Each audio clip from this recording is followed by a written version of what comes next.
Hey guys, what's up? This is AJ and this is my instruction project video presentation.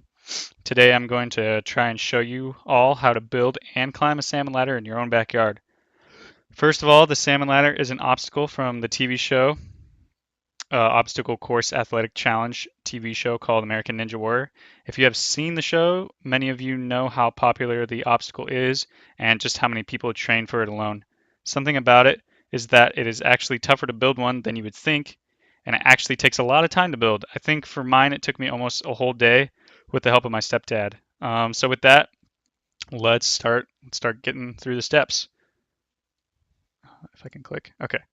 So first of all, you'll need quite a few materials, but not too many.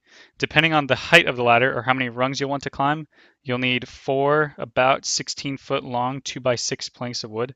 These are used for the vertical posts for the ladder. You also need a lot of 2x4s, and those are used for the rungs. And you'll actually end up trimming those down, so it doesn't matter how long the ones is recommended, though, that you get a lot of them. There's also a lot of nails involved. You need power tools to cut the wood. You'll need a pencil to make marks, a straight edge to make those marks precise. Lastly, you also want a crossbar, of course, that you'll be maneuvering your way up the ladder with. Additionally, you could also get some weather-resistant stain for all the wood that helps it from falling apart over time. This, of course, is not how every salmon ladder is built. I'm just using mine for reference, and I like it a lot since it is super sturdy.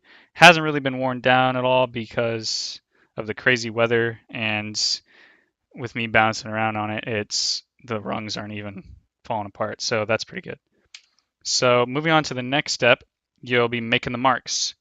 Um, so this is just making the marks on the two of the four verticals. So the first bottom mark for me, if you look at the picture, that you can see that the first bottom mark for me was about 7 feet off the ground, but this is pretty dependent on your heights, how comfortable you'll be with climbing it, and of course how high you can reach above your head, because you don't want it to be too high off the ground that you can't reach it, or too high off the ground that it's too difficult to jump and reach the first bar.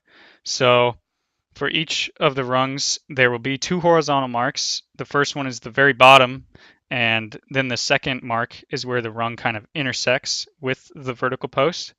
The second mark, that same mark, is your reference point for where you should start measuring the 1 foot gap between each rung. The the rungs are placed at a 35-degree angle, and they stick off 4 inches from the verticals. Obviously, you'll want to repeat these marks, all of these marks, for however many rungs you're going to want to climb up the ladder. Next, you're going to have to start putting it all together.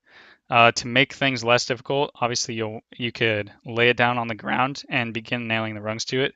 So what I did, if I remember correctly, we nailed them down in 3 spots in a triangle lake pattern, kind of shown in the diagram on the left. Maybe put 4 nails in some of them, but you can also do it differently if you prefer. After you nail all the rungs that you want to one of the verticals, you'll actually need to take the other vertical that doesn't have rungs nailed to it or marks on it, and you'll want to sandwich the rungs together. You can also put scrap wood, as shown in the diagram, the shaded area. You can put scrap wood between each rung, and that will offer more support. After all that is nailed together, you can repeat it for the other side, and then you're ready to stand it up. So standing it up, if your ladder isn't too big, you can just stand it up and stabilize it against something, which I mean, you might not even want to do that. But what I actually did was we have these giant wood cribs in our backyard, and we ratchet strapped the our salmon ladder to it. And our salmon ladder is huge. I think it's like 18 feet tall. But most normal people would actually just dig holes and plant the ends of the verticals in the ground.